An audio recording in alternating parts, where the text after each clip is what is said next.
Morning, this is Troy from the Do-It-Yourself World, the Off-Grid Project in the snowy winterland. It is absolutely white out there.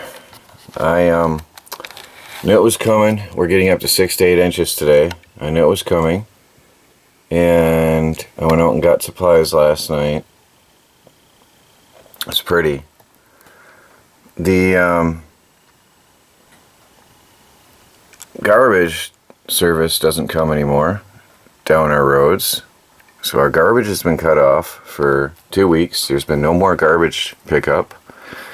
UPS is not delivering down my road anymore, and it's quite frustrating. There are no more services delivering in this area, although people have been driving their cars on my road. The services don't believe that they can make it. The wind turbine is obviously being lazy. It is covered in snow. There hasn't been a breeze at all. Look at the snow building up on the blades. Not a tiny, even slight bit of breeze. Yesterday was a little breeze. I was hitting 6 and 8 volts yesterday from the wind turbine, because I do have a digital voltmeter on there, but it never did put a charge in. I just think this is quite pretty. Snow, although it's void of color, can be really pretty. And I wanted to show you this before I get out there and ruin it all. Tracking it up with my feet. That's, I'd say, about 3 or 4 inches. So we're going to get at least double that. It's supposed to snow all day. Midday it's going to turn to freezing rain, and afternoon it's going to turn to more snow. So it's going to be pretty rough out here for a while. Good thing I got a truck. This is one of the air bladders of the big water tanks that I have inside my tiny house. This is what I'll be using for the gravity feed water supply. Hi, Fuzzy. She had to make her showing. I hope when they strip this thread on here they didn't wreck it too bad. There's a nut on here that I have to get off, and then my lid can go back on the water tank. This is the big air... Oh, there's baby cat back in action. There's a big air pressure bladder inside these. What was a 20-gallon tank is probably now a 40-gallon tank, by the way.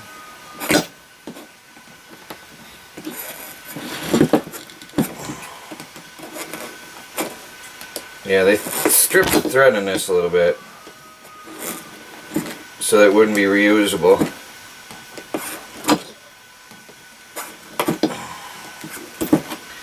So you get that thread off, or that nut off, and the air bladder comes off. And here I got a gigantic balloon. This is a massive flotation device. It's pretty thick walled too. Quite impressively thick walled. And there's nothing wrong with the air bladder. All I'd have to do is figure out how they cap that off and recap it, and I've got myself a gigantic balloon. I'm thinking flotation, building a raft, a dock, I don't know. Now this is food grade, obviously. It could be a gigantic, whoops, I'm leaking water. It could be a gigantic water bladder, because it is food grade.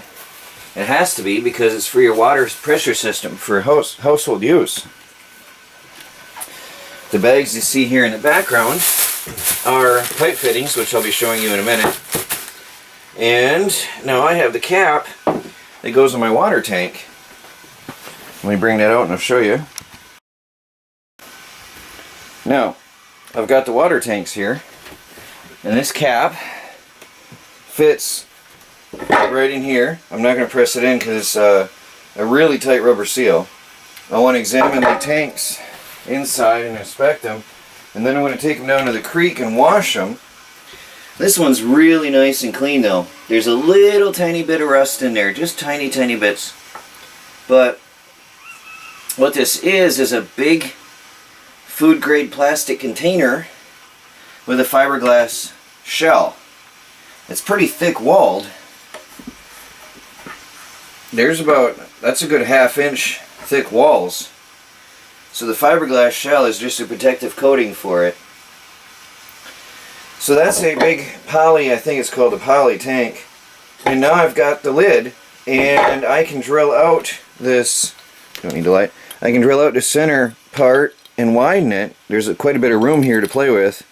I can widen that center and drop in a hose there and just have an inspection hole to look with my flashlight and see the water level, or to drop a stick in or something.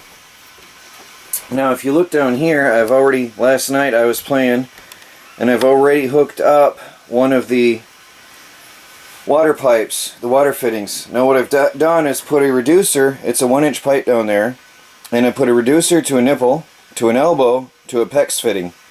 So there we have one of the pipes connected, and the other one will come out, and then I've got 2 valves, but I'll be putting that up and showing you that in a little bit here. So that's just temporarily hooked up so I can get an idea how it's going to look and how much space it's going to take in the tiny house on wheels. But now I'm concerned, these tanks might be 40-gallon tanks, which means that 2 of them would be really heavy upstairs in my loft of the tiny house. So I'm not sure now if I want to use 2 of these big tanks. That's sort of scary. So I think I might end up just using one. If that's 40 gallons, then that's double what I thought I had, and then it'll be too much weight. So I guess one thing I can do is take it down to the creek and fill it with 5-gallon jugs and see how many it takes to fill it, which I'm going to do as a pressure test anyway. So, well, I might as well, while I'm sitting here talking to you, let me zoom back here to the floor again. There's baby cat laying in the view. What I've got is I've got a reducer fitting which goes on the tank itself, and that connects to this is a 1-inch to a 1/2 inch reducer, and that connects to a 1-inch nipple which connects to the elbow, which then connects to the PEX adapter, which I have here somewhere. I've got all the fittings I need to put together my running water to my sink. There's the PEX fitting, which goes to there, just like I got here. And then I have a PEX valve for each one. Each one has a valve, so I can shut them off individually. And then I have a elbow, so basically this stuff will be coming out of here, and then there's an elbow, a T fitting, which will go then and split off. This joins the 2 tanks together, so I've got each one individually switchable. Each one can be switched off separately in case one of them blows out. And then I've got the T, or the elbow, and then I've got another elbow which is going to go, this elbow will come down, and basically it's going to stand like this. I might have to raise the tanks a little in order to get the space to do this, because what I want is in this elbow to connect here and go through the loft ceiling into the bathroom, where I have another valve to shut off the entire bathroom if needed. So that'll be down inside the bathroom. And then I come off and go across the upstairs loft over to above the kitchen. Then I've got an elbow which drops down behind the kitchen cabinets, down under the kitchen sink, and another elbow that comes over. And then I've got the water fittings and the valves for the kitchen sink. So I've got 2 of each, one for the hot, one for the cold, because I obviously have to shut off the cold water or I'm going to have trouble. I think they gave me,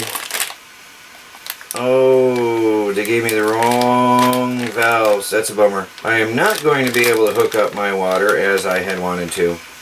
They gave me the wrong valves. Bummer. This goes from PEX to crimp-on copper. And this obviously is a screw-on. Unless I highly doubt it's going to fit on there. No. They gave me the wrong... Okay, I won't be able to hook up my water. Bummer. Wrong fittings. Well, I was excited. See, that's why you gotta lay it out here and have a look at what you have and make sure it's all gonna line up. Boy, that's... I had an assistant at Lowe's. The guy was helping me out, and everything is perfect except for the valve. Wrong valve. So I'm not gonna have running water. Well, it's close. But anyway, I'm afraid that this is too much weight. I think if these are 40-gallon tanks, then it's going to be way, way, way too much. But I'll have gravity feed water pressure in the tiny house on wheels. I've got all the fittings and all the hardware to do that now. Well, most of it, obviously. And then I'll be working on, probably today, it's really snowy and yucky out right now. It's bad weather. So I'll probably be working on the shower sometime today, just to get an idea. Boy, she's cute right there. New baby cat in the camera. She looks tiny by those tanks. So I'll probably be working on the shower today just to get a feel for that and see what other fittings I need. Since I have to go back to Lowe's anyway, I'll have to be doing that. I'll have to, I might as well use the time, use the trip to go get the fittings for my shower. It's snowing gigantic fluffy flakes. It's pretty. Can you see the flakes on the camera? They're huge. Oh, I can't believe it. I am still like a child experiencing everything for the first time every single day. Some people get annoyed at my excitement and some people think it's cute. I just don't care. I'm going to enjoy everything in nature like it's new. That's why I'm out here in the forest. I'm enjoying everything. Look at those flakes. They're gigantic. They're so huge.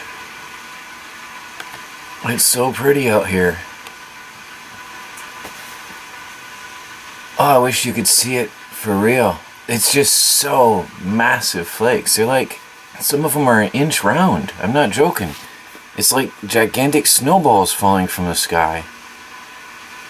This is, for me, a very rare experience to see such big snowballs falling. I'm not getting any solar today, but I'm working on the computer on its own battery, so that's alright for now. I've got enough power to process to make today's video. This is Saturday, by the way, so I know you'll have wondered what happened on Saturday morning, why I was so late. Well, because I was working with Chris all day yesterday on the truck, and the truck runs like a new vehicle. I don't think I talked about that yet in the video. No, I didn't do much video at all yesterday. We got a brand new temperature, engine coolant temperature sensor. That's quite a mouthful. In the truck. And then we found where the O2 sensor goes, which was a nightmare to find because it was broke off. It's no wonder we couldn't find it. It was broke off and flush with the exhaust manifold. It was up on the top side of the driver's side manifold, the top back, so it was facing towards the rear of the truck, and right in a curved area. So it was, it's no wonder we didn't find it. And the internet shows just confusion when you try to look stuff up online. Anyway, we got the O2 sensor. I should say Chris did. I gave Chris $20 for popping in the engine temperature sensor, which honestly he said it took him longer to get the wrenches together than it did to put that in, and then the O2 sensor. And then I took him out to lunch yesterday. And Chris, he doesn't get out much, so I help him out. I take him out and I take him into town, and I mean, we work together. That's community, and that gives him a little bit. So anyway, he did my truck for me, and it runs like a new truck. The truck runs like a brand new vehicle. I am so excited. You wouldn't believe, I should have had my camera yesterday. I was so excited yesterday, like a kid. I was like, I can't believe it. It runs so good. It runs, it accelerates, it's responsive, it's not blowing smoke anymore. With the flex plate replaced, there's no more rattling in the truck. It's quiet. Actually, the truck engine is so quiet now, I can have a normal conversation in the truck. I can talk on the phone, on speakerphone, because it's illegal to put it to your ear, but I couldn't do that before. I can't believe that an O2 sensor being defective or broke off in this case would cause the engine to be so loud. But it's actually quiet. The truck runs quiet, smooth, and beautifully now. So next thing is to put in plugs, wires, and fuel filter, because I never did them. I replaced the air filter when I first got it, but I didn't do the rest because the engine was running so rough always that I thought I was going to end up replacing the engine, and everybody thought it was a rod knock, but that was, some people said flex plate, most people said rod knock. So I didn't see any reason to invest any good money into the truck, but now it's worth it. Now I'm going to have a good truck, really nice. So anyway, I was running the roads yesterday with Chris and went to get the plumbing supplies and got gas, and then took Chris out. We both got groceries because we knew we'd be snowed in. It's you can see where I shoveled a little bit ago. I shoveled this morning and I swept the solar panels, but sweeping the solar panels was pointless because they're covered in snow again. So that's just, I'm not even going to do anything until it stops snowing, because it's just snowing heavy. Anyway, back to the computer. Get some work done on the videos. Okay, I changed my mind. I'm surprised. I'm pulling in 95 watts of power with snow on the panels. I'm going to go out and sweep them again. When I did it this morning, I had 3 watts of power coming in. I can't believe they're pulling in power with snow on them. Let's go out and have a look. Quite amazed.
How many people shovel out their chickens every day?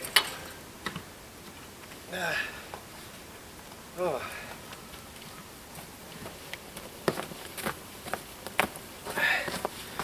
Working my way around the home.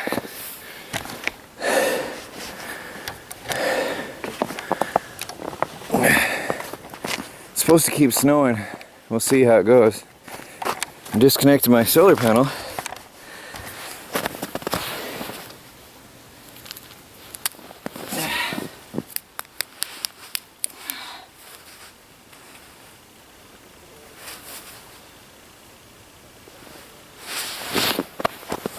That's the Harbor Freight panels. Oh, it's quite a job. The snow is good exercise. Makes for good exercise. I've got to shovel a path to everything I do each day, everywhere I work.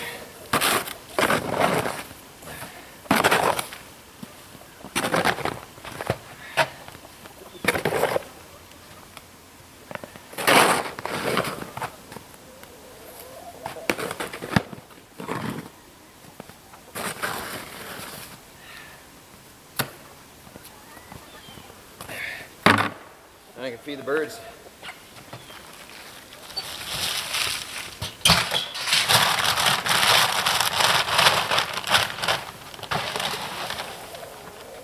Come on, birds.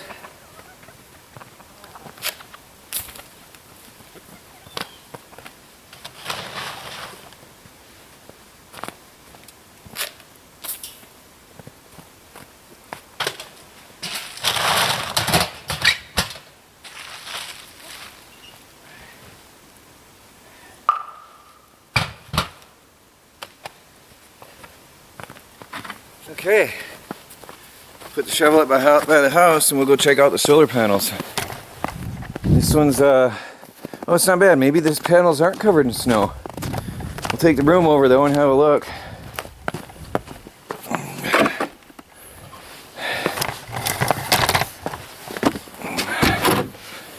Maybe that's why I'm getting power.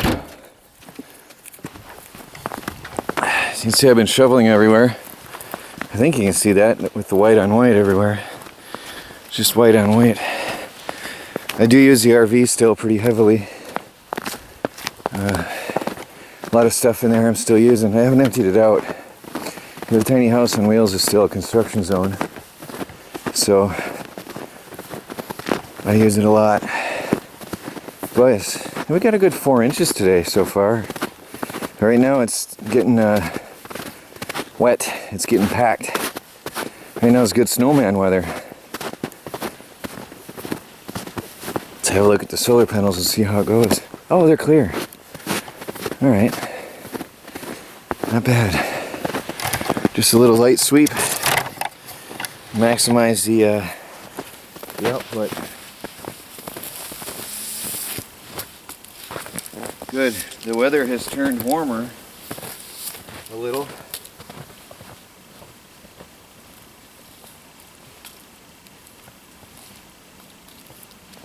Well, I'm quite surprised. I didn't expect that they would stay cleared off. It's really been snowing heavy, but I think you can hear it crunching under my feet. Not bad. So I got solar power. That's good. It's cloudy. Boy, the birds are insulated nice now. Look at that. Nicely insulated in there. See, they've got dry areas underneath the chicken coops. It's good for them to get in. Still be outside and get some air. But get out of the weather. And there's that one I left there. The little one right here to the side of the big chicken coop. Chicken tractor, I should say. Oh, by the way, speaking of chickens, a lot of people keep saying I should build a real chicken coop.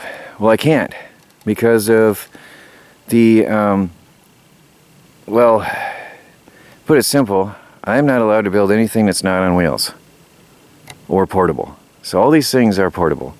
Everything here has to be temporary. Everything has to be portable.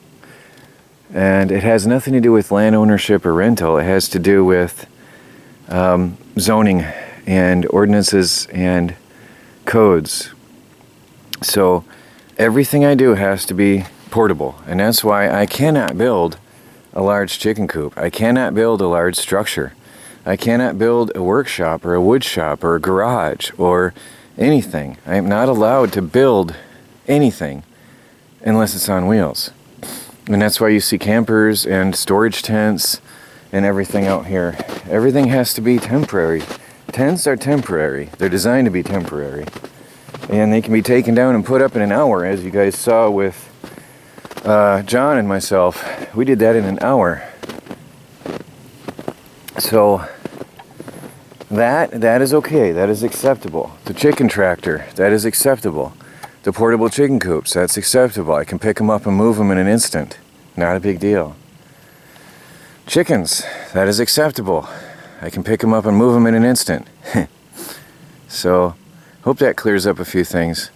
Another one that I hear a lot is, why don't I pull hydroelectric power from the creek? The creek is a 1/4 mile away out here through the woods. Okay? And somebody said 500 feet, but there's no way. I've done the walk out here, and I've been out here with friends, and it's a long walk. But it's on a different property. It's out beyond the edge of my property and way out deeper into somebody else's property because it angles out sharply. Now, up this way towards the main road, where you come in from the paved road onto the private lane, this way, it crosses right by the property owner's property. There's 2 properties here, a 40 acre and a 56 acre. The front 40 is not my playground. The back 56 is my playground. So, hope that clears that up too. I can't use the creek for anything but dipping buckets in. I can't modify anything, I can't build anything, I can't do anything there. And here's why progress is slow on a tiny house on wheels. Since the ice storm we had quite a few weeks ago, it hasn't fully melted and my wood is covered. And until we get a good melt and I can get this wood up and get it dug out of here and get it into my storage tent that I put up for that purpose for drying wood, my progress on the tiny house on wheels is sort of almost at a standstill for now because I can't get to my wood. Barnwood is the same issue right now. It's really just covered in slop. So I want to get the house done, but I'm limited because of that, because of the winter.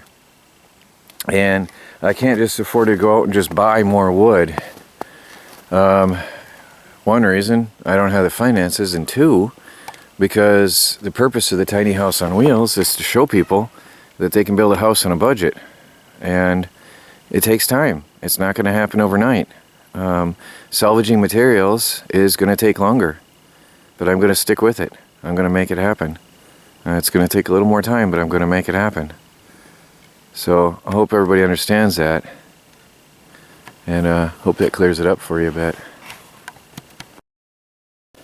Well, the day is coming to a close. It got warmer, and the snow melted a lot. Now here I put a lot of wood ash from my stove, and that melted it right down to the dirt, which is a good thing. It was 36 degrees today, so it helped a lot on diminishing the amount of snow there was out here. I have to make a run up to the creek and get some water. So I haven't done much video since this afternoon. I was shoveling paths and lifting up wires from solar panels, and it's supposed to deep freeze tonight and stay frozen for the next, at least for the next week and a half, 10 days. So I spent most of my day just shoveling. I didn't want to bore you with that really.